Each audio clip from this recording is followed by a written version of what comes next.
네, 오늘 말씀의 제목은 일용할 양식을 주시옵고입니다. 우리 교회력 시계를 한번 보여주시겠습니까? 네, 우리 화면에 나오고 있죠. 이 지금 보고 계시는 사이클은 리터지컬 캘린더라는 사이클입니다. 한국말로는 교회력입니다. 교회력. 저는 이 교회력을 하나님과 동행하는, 한 해 동안 하나님과 동행하는 시간표라고 붙여보고 싶습니다. 이 교회력의 시작은 우리가 한 해를 시작하는 1월과 다르게 11월 마지막 주에 시작이 됩니다. 우리가 잘 알고 있는 대강절기입니다. 애드벤트라고 하는 대강절기를 우리가 4주를 보내면서 크리스마스를 맞이하게 됩니다. 그래서 대강절기에 우리 성가대의 찬양들도 이 절기에 맞춰서 선곡을 하고 우리가 부르는 찬양이며 또 메시지들도 그 절기에 맞춰서 우리가 예배하는 거죠. 사순절 절기를 이제 앞두고 있습니다. 우리는 이 사순절 절기를 6주를 보내고 나면 부활절을 맞이하게 됩니다. 그리고 부활절기를 맞이하고 그 이후에 우리는 성령 강림 절기를 맞이하게 되는 것입니다. 제가 매 주일마다 스톨 색깔이 왜 바뀌는가 궁금해하시는 분들이 계신데 이제 다음 주부터는 퍼플색으로 스톨을 하게 될 겁니다. 특별히 그리스도의 고난에 또 그리스도의 죽음에 동참하는 그런 뜻을 담고 있는 것이죠. 애도와 참회의 색깔입니다. 사순절 절기를 우리가 6주로 하지만 대강절기를 4주 보내는 이유, 사순절기가 2주간이 더 긴 이유는 성탄절보다 부활절의 신비가 더 크기 때문입니다.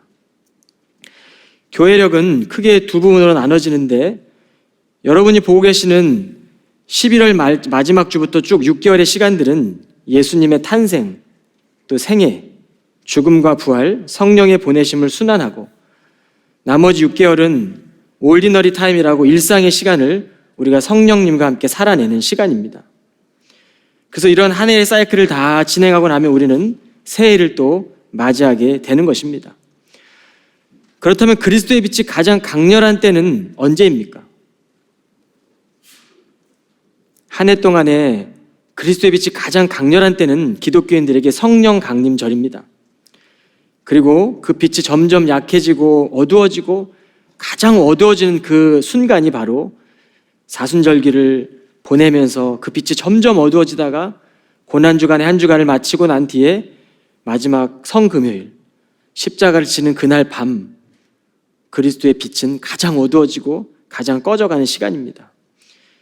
이제 우리가 6주 동안에 이 주연절기 마지막 주를 보내고 난 뒤에 우리는 사순절기를 보내게 될 텐데 여러분이 주님의 고난에 깊이 묵상할 때 부활의 기쁨이 우리 가운데 넘쳐날 줄로 믿습니다.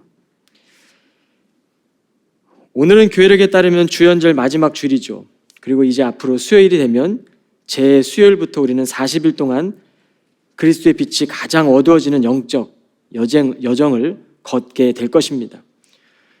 늘 교회력을 가지고 살아가지만 이 교회력과 다르게 우리의 삶이 다른 삶의 자리가 다르게 살아가는 분들도 계실 겁니다. 어떤 이는 부활절기를 보내고 있지만 자신의 마음의 상태는 사순절 깊은 절망의 골짜기를 보내는 분도 계실 겁니다. 그러나 되도록 이 한 해에 리터지컬 칼린더에 맞춰가지고 우리가 살아간다면 주님은 우리의 깊은 고통에도 동참해 주시고 우리가 기쁠 때도 함께 하시는 그 주님을 느끼게 될 것입니다. 이 예배학 교수로 있고 또 특별히 UMC 감리교 여자 목사님은 미국의 9.11 테러가 벌어졌을 때 그 여자 목사님은 수년 동안 아주 빛이 어두운 사순절기를 보낸 것 같은 그런 심정으로 살았다고 합니다. 그러나 주님은 그 깊은 묵상 가운데 동행해 주셨고 주님께서는 부활의 새빛으로 그를 위로하시고 격려하셨다는 사실을 제가 들은 기억이 있습니다. 이제 우리는 40일 동안 이 영적 순례 여정을 보내실 텐데 여러분의 삶의 자리도 주님의 이 고난에 동참할 수 있는 그런 시간들이 되시기를 부탁을 드리겠습니다. 하나님의 백성들이 이 땅을 살아가는데 필요한 두 가지 양식이 있습니다. 하나는 영적인 말씀이고 또 하나는 일용할 양식입니다. 여러분 오늘 아침 식사하고 오셨나요? 일용할 양식 드셨어요? 네, 그럼 오늘 이 영적인 말씀도 일용할 양식처럼 기쁨으로 받아서 마음에 새기시기를 바라겠습니다. 어떤 이들은 일용할 양식에 대해서는 부정적이고 무익한 것이라고 말하는 사람들도 있습니다. 물론 때때로 죄를 회개하기 위해 음식을 삼가고 금식을 하는 것은 영적으로 그리스도인들에게 많은 유익을 줍니다. 우리는 금식을 통해서 욕망과 우리 안에 있는 욕구를 줄이고 십자가를 더 가까이 경험할 수 있기 때문입니다. 그러나 복음은 금욕주의는 아닙니다. 주님은 육체는 악하고 영혼만 선하다고 하시지 않으셨습니다. 말씀이 육신이 되어 오신 그리스도가 우리 마음 안에 머무를 때 우리의 식탁에 자리를 떡을 떼며 소중한 장소가 되는 것입니다. 듣게 되는 말씀이 일상의 자리에 변화로 이어져야 되고 우리가 드리는 예배는 삶의 자리와 절대로 분리될 수 없는 것이기 때문입니다. 그렇다면 오늘 주님께서 가르쳐 주시는 주기도문의 간구 중에 일용할 양식을 위한 기도는 어떤 의미를 담고 있을까요? 오늘날은 사실 일용할 양식이 넉넉한 사람들이 많지요. 먹고도 쌓아둘 만큼 넉넉한 사람들에게 이 일용할 양식의 기도가 어떻게 느껴질까? 일용할 양식의 기도는 우리의 삶과는 이제 편차가 너무 크게 느껴지기 때문에 이 기도는 배고픔을 겪는 이들에게만 필요한 기도일까? 아니면 지금도 가난에 굶주리고 있는 빈민국가, 전쟁과 고통에 시달리고 있는 약소국가인 사람들에게만 해당되는 기도일까요? 여러분, 헬라어로 보면 에피오시오스라는 단어가 있습니다. 이 단어가 바로 존재하기 위해 필요한, 로고스 주석에 보면 에피오시오냐는 단어의 뜻은 날마다의 것을이라는 뜻입니다. 이 단어는 에피와 우시아라는 합성어로 이루어진 단어입니다. 근데 학자들이 우시아에 대한 단어를 추적해 보니까 첫째는 존재하기 위하여 필요한이라는 뜻을 담고 있습니다. 쉽게 말하면 날마다 필요한 양식을 공급해 달라는 마음, 그 의미를 담고 기도를 드리는 것이죠. 둘째는 오다라는 뜻을 갖고 있습니다. 내일의 양식, 그 양식을 공급해 달라는 의미의 기도를 드리는 것이죠. 그래서 초대교회 교인들은 다가오는 날을 위해 공급되는 뜻으로 일용할 양식을 구하며 기도했습니다. 일용할 양식을 달라고 기도할 때 앞으로 지금으로부터 24시간을 가리킵니다. 일용할 양식은 하루 동안 필요한 양식이 되는 것이죠. 그렇게 볼 때 사실 이 두 가지 뜻은 하나님의 시간에서 보면 크게 다를 것은 없습니다. 하나님의 시점에서는 우리의 과거도, 우리의 현재도, 우리의 미래도 우리가 인식하는 차원이 아니라 우리가 인식할 수 없는 다차원적으로 우리가 바라보아야 합니다. 이 두 가지 해석은 내일 일을 염려하지 말라라는 이 예수님 말씀에 맥을 같이 하죠. 하나님의 시간표는 과거와 현재와 미래가 하나의 시간으로 연결되어 있다고 말할 수 있습니다. 주님의 말씀은 과거의 말씀이지만 오늘 이 시간 우리 가운데 함께하고 또 앞으로 우리의 미래까지도 인도하시는 그런 놀라운 능력의 말씀이기 때문입니다. 어떻게 보면 현재의 시간은 계속 흘러가고 있죠. 그래서 현재라고 말하는 순간 이미 그 현재는 과거가 된 시간입니다. 하나님은 지금 이곳에 계십니다. 이 현재, 지금 이곳에 오늘 우리가 누리는 그 하나님이 어떻게 거하실 수 있을까요? 우리는 과거를 기억해야 합니다. 그리고 행하실 일들을 기대해야 합니다. 우리 안에서 행하신 하나님을 기억하고 행하실 하나님의 일을 기대하는 것, 성경은 우리 가운데 기억하고 그리고 기념하라라고 말씀합니다. 성경 안에서 우리는 그러면 하나님이 어떤 분인지를 알고 깨닫게 될 때 우리의 이 현재의 시간이 순간처럼 지나가겠지만 이 찰나의 시간에도 우리는 하나님과 동행하는 참된 그리스도인의 삶을 살게 되는 것입니다. 그렇기 때문에 방금 보여주셨던 그 한 해의 리터지컬 칼렌더에 맞춰서 우리의 삶을 살아보기에 노력해 보십시오. 그러면 주님과 함께 걷는 한 해의 시간을 살게 될 것입니다. 하나님의 관심은 그러기에 예배하고 기도하는 예배자의 마음입니다. 지금 이곳에 오신 하나님을 누리기 위해서 우리가 나를 인도하신 그 하나님의 은혜를 기억하고 또 앞으로 나와 함께 하실 그 은혜를 기대할 때 주님의 시간이 우리 안에 들어오게 되는 것이죠. 예수님께서 십자가에 달리신 사건은 영원한 시간과 교차되는 시점이었습니다. 성경은 다른 상황과 다른 시대에 쓰여진 이 책임에도 불구하고 모든 책이 한 사람이 쓴 것처럼 같은 이야기를 전하고 있지 않습니까? 이것을 알게 해주시는 분이 바로 성령 하나님이십니다. 그래서 성경의 저자를 성령이라고 하는 것이죠. 사실 저자라는 말도 맞지 않습니다. 왜냐하면 성령의 인도함 따라 기록했기 때문입니다. 그래서 가장 말씀의 챕터, 66권의 챕터를 기록한 성경의 저자는 기자라고 하는 것이 맞을 것 같습니다. 많은 성서의 기자들이 성령의 감동으로 쓴 것이기 때문입니다. 2000년 전에 그리스도가 내 죄를 위해 십자가에 달려주셨구나. 이것이 믿어지는 일도 오늘 성령께서 해주십니다. 성경 곳곳에서 우리 하나님의 사랑을 우리는 만나게 되고 주님의 구원을 경험하게 되고 하나님께서 역사 속에서 어떻게 간섭하시는지를 우리는 깨닫게 되는 것입니다. 그 깨닫게 되는 순간 그리스도의 영원한 시간이 우리가 살아가고 있는 시간을 뚫고 들어오게 되는 것이죠. 이 일을 위해 기도하십시오. 그리고 성령의 간절함으로 성령께 간구하십시오. 그리고 성령의 동행하심과 인도하심을 구하시기 바랍니다.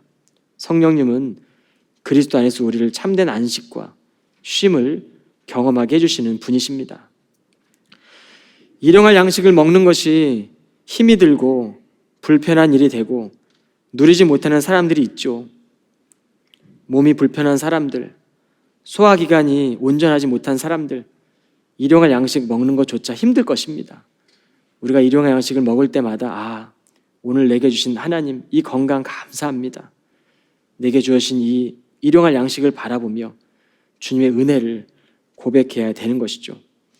그렇게 말씀을 알아가는 일들, 또 봉사하는 일들에 있어서도 그 일들이 불편하고 고생스럽다면 우리는 지금 믿음 생활이 누림이 아니라 의무가 되고 형식이 되고 위선으로 가고 있다는 것을 우리는 알아야 합니다. 설교를 하는 것도 이런 개념에서 보면 저는 지금 안식을 누리고 있는 것입니다.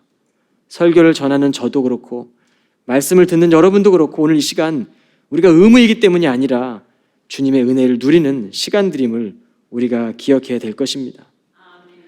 하나님의 들어오심과 하나님의 간섭하심은 인류의 역사 전체에 걸쳐 이루어졌고 또 지금도 이루어지고 계시고 앞으로도 이루어질 것이기 때문입니다. 그래서 초대교회 교인들은 일용한 양식을 통해 한 몸을 이루었습니다. 음식을 잘 하시는 분들은 마치 밀가루가 반죽을 하다 보면 하나의 빵으로 되는 것처럼 떡을 떼는 교인들은 하나가 되는 놀라운 경험을 해야 합니다. 우리는 그리스도 안에서 한 몸이기 때문이죠. 우리 안에 있는 연약한 지체들을 위해 우리의 생명을 나누는 것, 바로 오늘 일용할 양식에 있는 주님의 교훈임을 믿습니다. 그래서 교회 공동체는 그리스도 안에서 형제됨을 기억하며 일용할 양식을 함께 하는 것이죠. 이제 우리는 일용할 양식을 주시옵고라는 기도에 담긴 의미를 살펴보겠습니다. 첫째는 예수님은 떡으로만 살 것이 아니라고 하셨습니다. 여러분 디너 철치라는 말을 들어보셨나요? 평범한 저녁 그리고 교회라는 단어가 합쳐진 말입니다. 말 그대로 보면 함께 음식을 준비하고 먹으며 비기독교인들을 초대해서 그 사람들을 하나님께 가까이 이끌어주는 교회 공동체가 있다고 합니다. 이러한 교회를 디너 철치라고 부르는 것입니다. 오늘날 이러한 교회는 초대교회 문헌인 디다케에 보면 주일마다 여러분은 모여서 빵을 나누고 감사드리시오. 그러나 그 전에 여러분의 범법들을 고백하여 여러분의 제사가 깨끗하게 되도록 하시오라는 그 문헌에서 기원을 찾고 있다고 합니다. 물론 그 당시에는 교회 건물이 없던 시대입니다. 그러다 보니까 이 초대교회 문헌을 보면서 건물이 없었으니까 가정에 가서 안식 후 첫날인 일요일에 부활하신 주님을 기념하고 떡을 나누고 예배를 드린 것이죠. 생명의 교제를 드린 것입니다. 오늘날 그러나 이 디너 철치는 믿지 않는 이 그리스도인을 향한 초대의 자리인 것 같습니다. 예수님께서는 부활하시고 갈릴리 호수로 찾아가십니다. 디베랴 호숫가라고도 말들 하죠. 제자들이 주님이 죽으시고 난 뒤에 이제 자신의 목자였던 주님을 잃고 나니까 다시 고기 잡는 업으로 돌아갔습니다. 밤이 새도록 고기를 잡지만 한 마리도 잡지 못하고 굶주려 있었죠. 그때 예수님은 사랑하는 제자들을 위해 숯불을 피우고 물고기를 구우시고 떡까지 준비하셨습니다. 배고픈 제자들이 절실하게 필요한 것들을 알고 마련하시기 위해 그 제자들을 기다리셨습니다. 그것이 요한복음 21장의 말씀입니다. 그렇게 제자들을 먹이시고 주님께서는 내 양을 먹이라, 내 양을 치라, 이 말씀을 기억하실 겁니다. 교회마다 공동체를 섬기기 위해서 주방에서 식당에서 섬기시는 분들이 계십니다. 저는 그분들의 손길을 볼 때마다 하나님의 모습을 보게 됩니다. 때때로 영혼들을 섬기는 일에 주저하지 않고 말씀의 리더로 그런 예배자들을 볼 때마다 또 주님의 섬김을, 주님의 손길을 보게 됩니다. 말씀의 리더나 또 주방에서 음식을 차리는 하나님의 사람들이나 헌신한다는 것이 힘들죠. 왜 힘들지 않겠습니까? 그러나 공동체를 위해, 식탁의 교제를 위해 주님의 사랑으로 준비하고 만들어내는 것이죠. 이 케임브리지 교회 안에 가족 모임, 또 팀 모임, 소그룹 모임, 여러 가지 모임, 또 우리 공동체를 위해 섬기는 모임들 가운데 늘 주님의 마음으로 가득 찰 수 있는 그런 믿음의 교우들이 다 되시기를 주님의 이름으로 소망해 봅니다.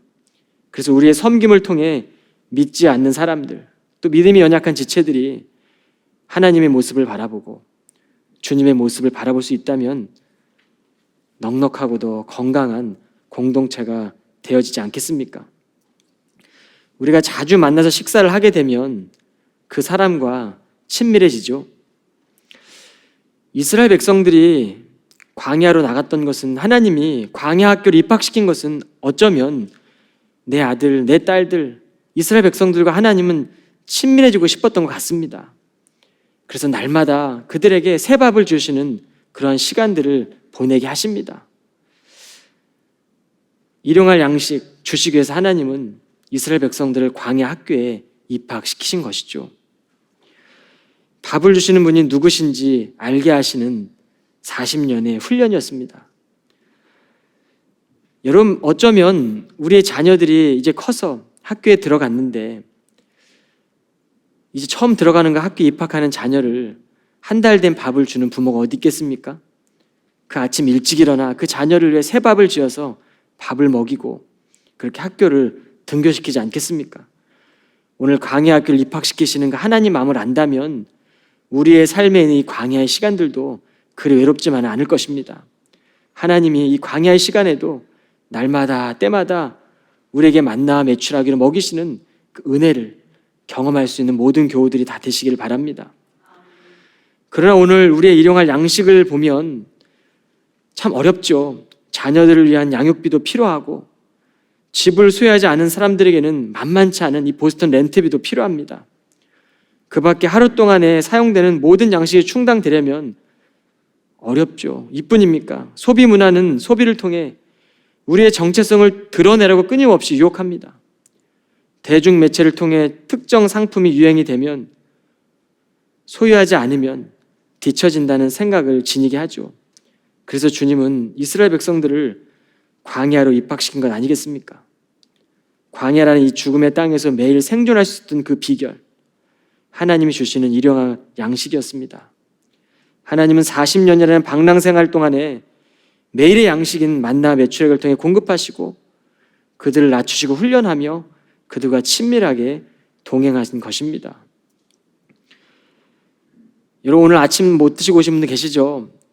그런 분들에 비하면 넉넉하게 식사하는 사람들, 내일 풍성한 일용 양식을 경험하는 분들 계실 겁니다. 저도 어제 토요일 날 우리 교회 행사가 있어서 밀 프로그램에 왔는데 우리 섬기시는 분들이 식사를 하라고 요청하는 겁니다. 사실 집에서 저녁을 먹고 왔는데 그 요청을 차마 거절할 수 없었습니다. 그래서 가서 배불렀는데 가서 같이 함께 식사를 하면서 꾸역꾸역 또 배에 음식을 넣었죠. 그리고 난 뒤에 저녁에 또 유스들이 프레이즈 앤 프레이어 나이트를 하면서 간식이 있길래 또 간식을 같이 먹자고 그래서 또 끝나고 간식을 먹으며 배부름을 경험했습니다. 저는 이렇게 넉넉하게 일용할 양식을 먹고 지내는데 지금도 저 지구 반대편에 음식을 먹지 못하는 사람들을 생각할 때, 전쟁과 기근으로 또 고통받는 사람들을 생각할 때 참 감사하다는 생각도 들었지만 내 삶이 너무나 족하구나 라는 생각도 드는 시간이었습니다. 여러분, 이 시대는 밥만이 아니라 일용할 마음, 일용할 삶의 활력이 필요로 하는 사람들이 우리 주위에 많이 있습니다. 일용할 양식을 통해 삶의 의미를 깨닫고 새 마음을 얻고 정결한 마음이 주어지는 것을 알게 될 때 우리의 일용할 양식을 통해 넉넉한 사람들은 나누고 베풀어야 될 것입니다. 매일 공급하시는 그 삶의 너머에 계시는 하나님을 우리가 바라보게 될 때 오늘 우리의 이 양식 앞에 우리는 감사할 수밖에 없는 것이죠. 시간도 건강도 물질도 우리는 주어지는 것임을 잊어서는 안 됩니다. 만나와 메추라기는 미래에 대한 불안과 불확실함 가운데 하나님이 매일 공급해 주시는 하나님의 선물이었습니다. 생각해 보십시오. 이스라엘 백성들도 내일 이 만나가 하늘에서 내리지 않으면 어떡할까? 메추라기가 하늘에서 내리지 않으면 어떡할까? 걱정되지 않았겠습니까? 그럼에도 불구하고 그들이 때로는 불평도했지만 하나님의 그 선물을 기대하면서 그들은 40년한 시간을 보냈던 것입니다. 그러기에 우리는 이스라엘 백성들이 물이 없다고, 배가 고프다고, 고기가 없다고 불평했던 것들을 쉽게 보아서는 안 됩니다. 오늘날 우리의 모습이기 때문입니다. 하나님께서는 우리 가운데 날마다 새 밥을 주어주시며 출애굽 공동체가 하나님을 의존하며 살았던 것처럼 우리도 그렇게 하나님을 의지하고 친밀하게 주님과 걷고 동행하기를 원하십니다. 예수님도 오늘 말씀해 보면 성령이 이끌려서 광야로 나가지 않습니까? 예수님 정도면 충분히 이 광야를 거치지 않고도 공생애를 시작하시지 않았을까? 충분히 가능하지 않았을까? 그런데 왜 이 광야를 거쳐야만 했을까? 성령이 이끌려 예수님은 광야로 가셨죠. 그리고 그곳에서 40일 밤낮으로 금식하십니다. 얼마나 배가 고프셨을까요? 여러분 40일 금식해 보셨어요? 제가 3일 금식한 적이 있거든요. 저는 금식하고 난 뒤에 한 아이가 기도원에서 먹는 바나나가 얼마나 먹고 싶은지 제가 뺏어 먹었을까 아니면 달라고 그랬을까요? 정말 그런 마음이 굴뚝 같았습니다. 한 입만 달라고 하고 싶은 마음들이 3일 금식했더니 제가 얼마나 연약한 존재를 깨닫게 되었는데 40일을 금식했던 예수님이 얼마나 배고프셨을까? 성경도 배가 고프셨다라고 기록하고 있지 않습니까? 이때 시험하는 자가 예수님께 다가옵니다. 그리고 이야기하죠. 너가 하나님의 아들이니? 그러면 이 돌을 떡으로 바꿔 보라고 유혹합니다. 오늘 처해진 현실로 바꿔보면 우리가 40일 금식하고 난 뒤에 내가 가장 먹고 싶은 그 음식, 갈비탕? 갈비? 여러분 좋아하는 음식들 한번 상상해 보십시오. 그 음식을 앞에 두고 유혹한다고 한번 생각해 보십시오. 여러분 견딜 수 없는 유혹일 겁니다. 그런데 주님께서는 그 처해진 현실 속에서 하나님의 뜻을 드러내십니다. 떡 속에 담긴 의미를 말씀하시죠.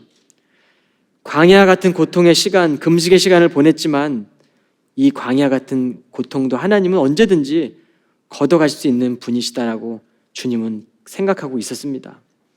이 광야의 시간은 자신들의 백성들의 영원한 생명의 관점을 바라보며 정체성을 잃지 않도록 하기 위한 하나님의 다루심의 시간입니다. 그래서 예수님은 시험하는 자를 쫓으실 때 그가 기억하고 있던 신명기 8장 3절을 기억하며 그 말씀으로 그 유혹을 쫓아내시죠. 여러분의 마음에는 어떤 말씀이 계십니까? 우리가 성경을 볼 수 없는 때가 올지도 모르겠습니다. 어쩜 이 시대는 볼 수 있어도 보지 않는 시대를 우리는 살아갑니다. 손때에 묻은 하나님 말씀의 구절들이 나를 인도하시는데 우리 이제 성경책을 갖고 다니는 것조차 귀찮아하고 때로는 이 편리함에 젖어서 그 일들조차 나태하게 생각할 때가 많죠. 그러나 우리가 늘 말씀 묵상하며 내 마음에 깊이 기억되고 있는, 또 새겨져 있는 그 말씀이 우리의 삶을 인도하게 되는 것입니다. 오늘 예수님 마음속에 있던 이 말씀을 제가 한번 읽어보겠습니다. 신명기 8장 3절에 보면 이스라엘 백성에게 주셨던 하나님 말씀인데, 여호와께서 여러분을 낮추시고 굶기셨다가 만나를 먹여주셨소.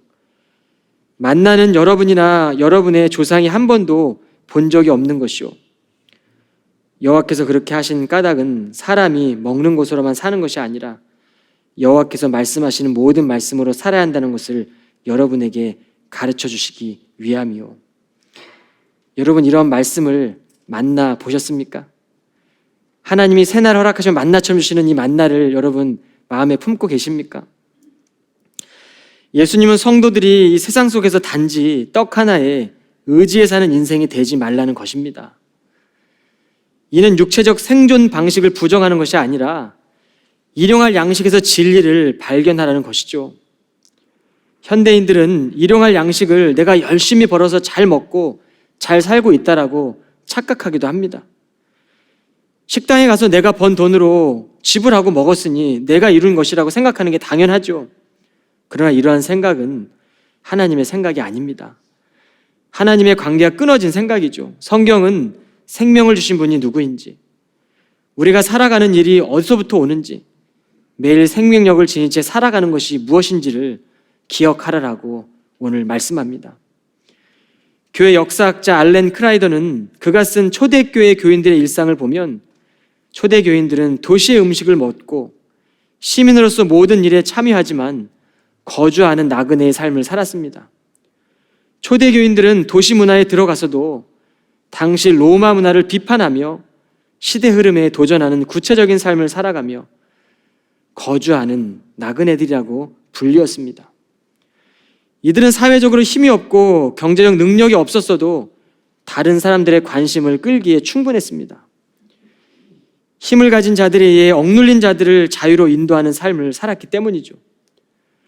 오늘날 새하늘과 새 땅을 향해 나아가는 믿음의 성도들은 일용할 양식을 채우는 일이 우리의 삶의 목적이 아니라 400년 종살이 가운데 출애굽시켜 주신 그 하나님을 기억하며 예배자로 살아가시기를 주님의 이름으로 부탁을 드리겠습니다. 이스라엘 백성들이 하나님께서 하루라도 잊어버리셨다면 이스라엘 전체는 광야에서 굶어 죽게 되었을 겁니다.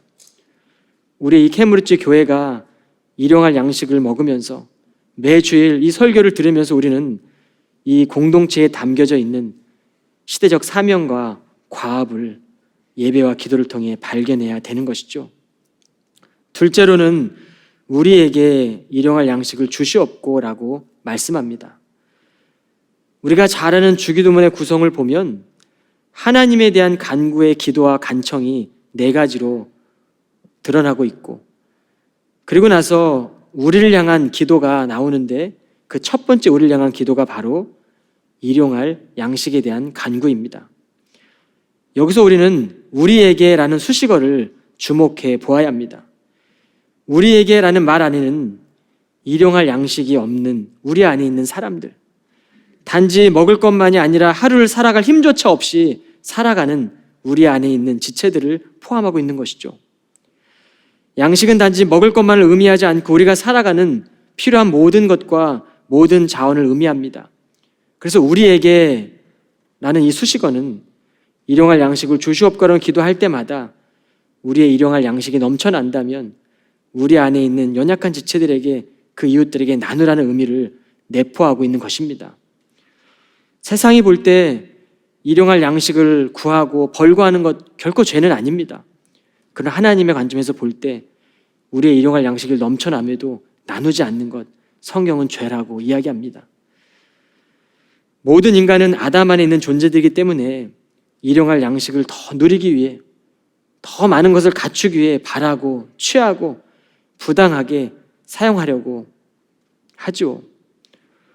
어쩜 이 보스턴 땅에 오는 모든 청년들 가운데 그런 꿈을 꾸며 그런 욕망의 자리에 성공하기 오는 지체들도 있을 겁니다. 그러나 우리가 가르쳐야 될 것이 무엇입니까? 우리가 누려야 될 것이 무엇입니까? 이 공동체를 통해 일용할 양식, 우리에게란 이 그 깊은 뜻을 깨닫고 그의 삶이 변화되어지고 인생의 전환점을 맞이하여 그의 시간 가운데 이 기도가 그의 인생에 뚫고 들어오는 일들이 우리의 공동체가 해나가야 일들임을 저는 믿습니다. 그러므로 주기도문을 드리는 성도들은 우리에게로 시작하는 기도를 드려야 합니다. 기도의 그릇을 넓혀 가야 합니다. 한국 사람들은 대부분 어릴 때부터 우리 아빠, 우리 엄마라는 말을 하죠. 그런데 이 우리 아빠, 우리 엄마라는 개념에는 내 아빠, 내 엄마라는 개념이 있지 않습니까? 그래서 내 아빠, 내 엄마라는 개념을 우리는 자연스럽게 우리라는 개념으로 익숙하고 살아갑니다. 우리에게라는 수식어는 사실은 형제 양식을 위해 기도라는 것인데 일용할 양식이 없는 사람들, 절박한 상황에 있는 이들을 위해 기도하라는 것이죠. 광야에서도 만나를 남겨둘 때 다음 날 다 썩고 버리게 되었습니다. 탐욕에 물든 마음, 이 시대의 욕망의 노예로 살아가는 우리의 삶, 소비주의 사대에 함몰되어 소유하고 또 소유해도 여전히 허전한 삶을 살고 있지는 않습니까? 하나님조차 우리의 소유물로 생각하며 예배하고 있지는 않습니까? 그러면 하나님을 소유해도 그 기쁨은 오래가지 않을 것입니다. 우리에게 넉넉함으로 만족함을 주시는 그 하나님 안에 깊이 누리시는 우리 케임브리지 모든 교우들이 다 되시기를 바랍니다. 하나님이 없는 사람들은 허기진 마음을 채우려고 소유하고 또 소유해도 배고픔이 없어지지 않습니다. 여러분은 살아가시면서 일용할 양식을 어떻게 사용하고 계십니까? 오늘 이곳에는 이 일용할 양식을 먹고 또 먼 지역에 또 가서 살아가는 분도 계시는 것 같습니다. 그런 분들 잠시 왔다 방문했지만 일용할 양식을 먹고 나서 우리에게라는 말씀을 기억하고 살아간다면 그의 인생은 달라지는 것이죠. 여러분, 부시맨이라는 영화를 알고 계십니까? 모르시나요? 이 원제는 The Gods Must Be Crazy인데 영화 속의 배경은 아프리카 덤불 속에 있는 부시맨들이죠. 경비행기를 타고 어느 날 아프리카 상공을 낮게 비행하던 백인이 영화 속의 스토리입니다. 콜라를 마시던 빈병을 비행기 밖으로 던졌습니다. 공교롭게도 그 병이 부시맨 마을에 떨어지게 되죠.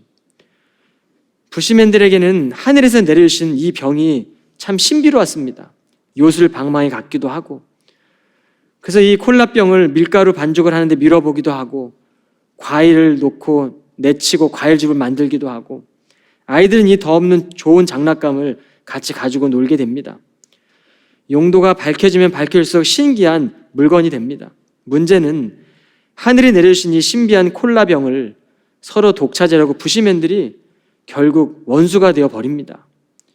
마침내 이 부시맨의 족장은 자신이 아는 세상 끝까지 가서 콜라병을 절벽 아래로 던져버립니다. 그리고 부시맨들은 다시 평화를 되찾게 되죠. 작은 콜라병 하나 때문에 마을의 모든 부시맨들이 원수지간이 된 영화의 스토리입니다.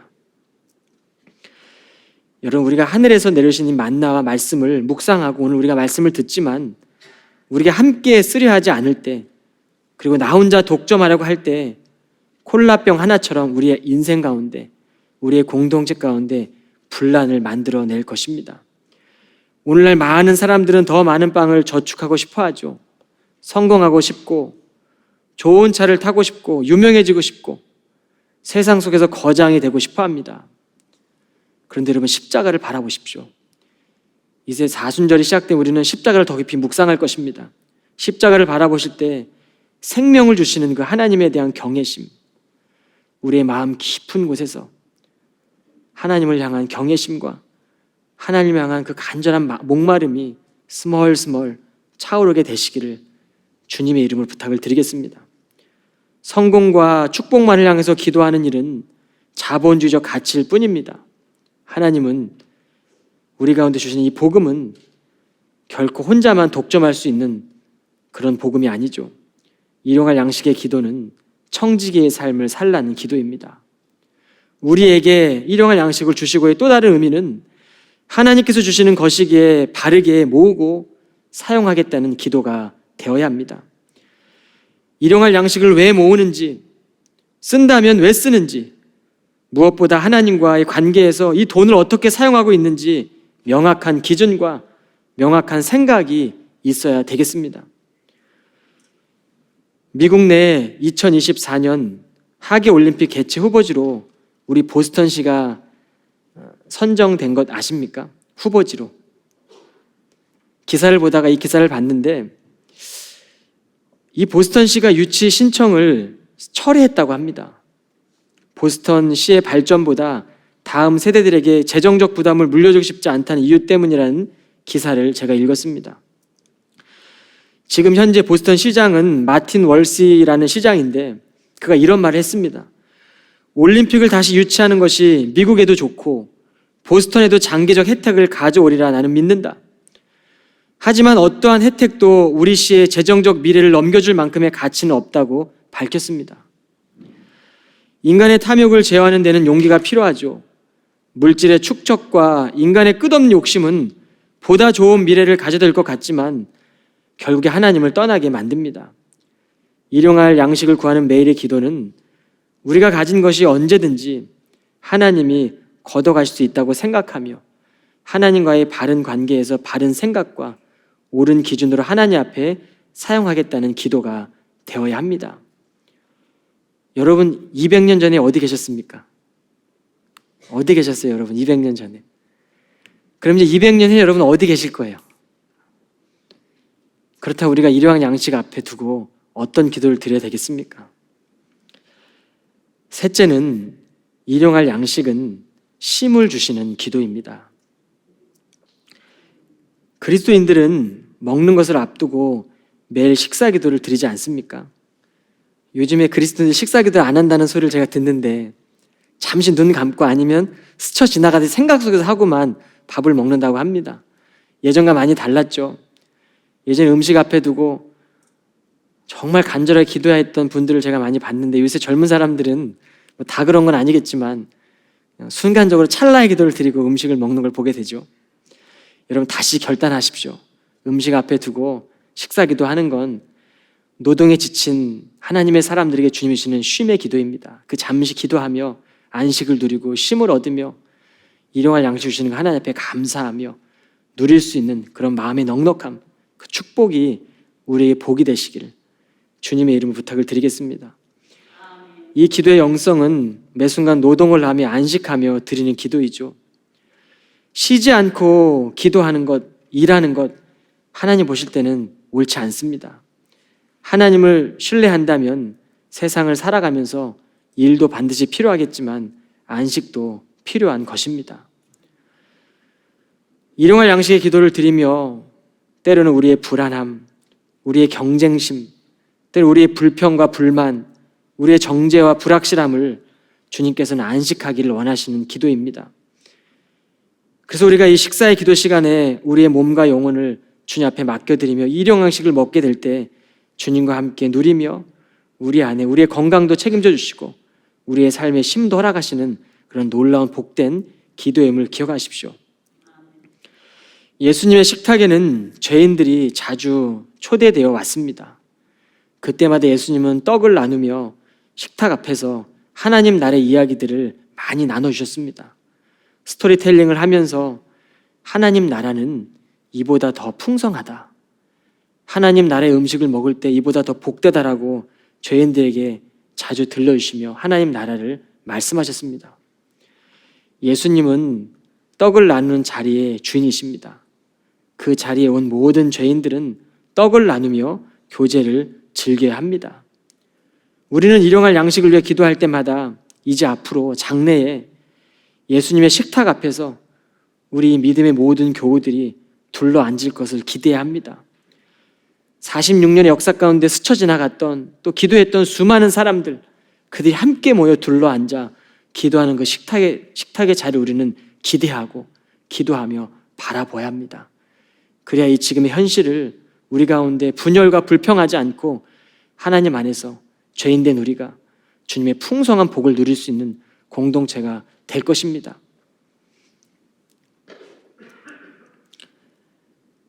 그때에는 십자가에서 우리를 구원하신 예수님께서 손수 우리 가운데 떡을 떼어 주실 것입니다. 이 땅에서 예배는 성만찬을 통해 그리스도의 살과 피를 상징하는 것들을 마시며 누렸지만 언젠가 그 어느 날에는 우리 모두가 주님의 그 놀라운 일들을 경험하며 그 천국의 나라에서 하나님과 풍성한 그 식탁의 교제를 누릴 것입니다. 그날을 기다리며 온전하게 살아가실 수 있는 믿음의 교우들이 다 되시기를 주님의 이름으로 부탁을 드리겠습니다. 여러분, 한국에 오셨던 선교사님들은 자신이 먼저 받은 이 복음을, 그 일용할 양식을 나누지 않는 것 죄라고 여기며 일찍이 오랜 시간 전에 조선 땅에 들어왔습니다. 그들은 예수님이 말씀하신 대로 생명의 떡이 되는 삶을 살았죠. 1901년도에 한국 이교의 심장 속으로 오랫동안 잊어버린 노래 아름다운 선율처럼 파고 들어갔습니다. 1년여의 시간 동안 배를 타고 생명의 위협을 위협하는 그런 모든 풍파들을 다 감당하며 조선 땅에 도착해서 그들은 그 멜로디 있던 무교의 정령에 숭배했던 이 어둠의 땅, 조선의 땅 가운데 두려움의 중얼거림을 삼켜버리고 조상 제사에 있는 절망적인 실망의 속삭임과 불교의 윤회사상에 내재된 고뇌의 신음소리를 그리스도 십자가 영생에서 부르는 즐거운 승전가로 변화시켰습니다. 그 옛날 백기를 따라 전해진 우리에게 일용할 양식을 주시옵고라는 기도는 한국 땅에 수많은 십자가와 교회를 세웠습니다. 여러분, 이제 우리가 그 일들을 감당해야 되지 않겠습니까? 마지막으로 제가 한국 교회 형성사라는 책에 실린 카우퍼의 장신대 자비의 일부분을 소개하고 말씀을 마치려고 합니다. 자비, 한국에도 옛날 항로를 따라 전해진 주님의 떡은 하늘과 소통하는 어떤 이가 순수한 강물이 발원하는 곳에서 항아리에 물을 채웠다. 그리고 미천한 우리의 물과 다시 섞었는데 이는 마치 천사가 날개를 치는 것 같았다. 불멸의 향기가 순례자의 길을 가득 채우고 그의 보물을 어디서 구했는지 우리에게 말한다. 그래서 보물을 가득 실은 범선은 태양이 인도의 향신료 해안에서 이글거릴 때 서구세계의 어떤 안전한 항구에 그 닻을 내리고 돛을 접었다. 그 배가 어느 항구로 갔는지 묻는 것은 헛되다고 향기에 젖은 바람이 우리에게 알려준다. 제가 어제 청년을 운행하고 내려주면서 한 청년이 보스턴 땅에 6년의 시간들을 공부하고 이제 4월이 되면 졸업을 하고 부모가 있는 도시로 돌아간다는 이야기를 들었습니다. 어쩜 이 도시에는, 이 보스턴 땅에는 수많은 사람들이 그렇게 왔다가 또 자신이 살 곳으로 떠나가는 땅일지도 모르겠습니다. 그런 이 교회 하나님은 케임브리지 교회를 세우셨죠. 우리가 어떤 일을 감당해야 되겠습니까? 잠시 머물렀다 가는 이곳에서 그 시간이 몇 년이 될지 모르겠지만 주어진 하나님의 일용 양식을 잘 먹고 누리면서 앞으로 다시 한국에 돌아갔을 때에도, 자신 사는 그 지역에 돌아갔을 때에도 하나님의 사람으로 주님의 생명의 떡을 나누는 하나님의 백성으로 살아간다면 그것만으로 우리 케임브리지 교회가 존재하는 이유는 충분하다고 생각합니다. 앞으로 우리의 교회 가운데 이 생명의 떡을 나누는 일들에 여러분의 시간과 여러분의 마음과 여러분의 물질을 나눌 수 있는 그런 모든 믿음의 교우들 다 되시기를 주님의 이름으로 축복을 드리겠습니다. 기도하겠습니다. 거룩하신 하나님, 우리에게 일용할 양식을 주시옵고라는 기도 가운데 주신 하나님의 뜻을 묵상하며 이제 그 말씀을 가슴에 새기고 주님처럼 생명의 떡으로 우리가 살아가길 원합니다. 우리의 시간과 마음과 물질이 생명의 떡이 되신 주님과 함께 동행할 때마다 우리가 수여한 이 모든 것들이 주님 안에서 누려지고 많은 사람들 살리고 지금도 전쟁으로 기근으로 아파하고 고통받는 저들에게 우리 있는 모든 것들을 나눌 수 있는 그런 넉넉한 교회와 공동체가 될 수 있도록 주님 인도하여 주옵소서. 우리에게 찾아오는 모든 사람들이 주님의 일용 양식을 통하여 은혜 받고 주님의 사람으로 변화되어 이 도시를 떠날 때에는 하나님의 사람으로 당당하게 세상 가운데 우뚝 서서 하나님의 일들을 감당할 수 있는 교회가 될 수 있도록 주님 인도하여 주옵소서. 우리 교회에 있는 어린이로부터 청소년에 이르기까지 우리 모든 직분자들과 함께 하신 그 하나님께서 이 제단을 통하여 넉넉하게 승리하는 살아있는 하나님의 예배자들이 다 될 수 있도록 주님 역사하여 주옵소서. 모든 말씀 예수 그리스도 이름으로 간절히 기도하옵나이다. 아멘.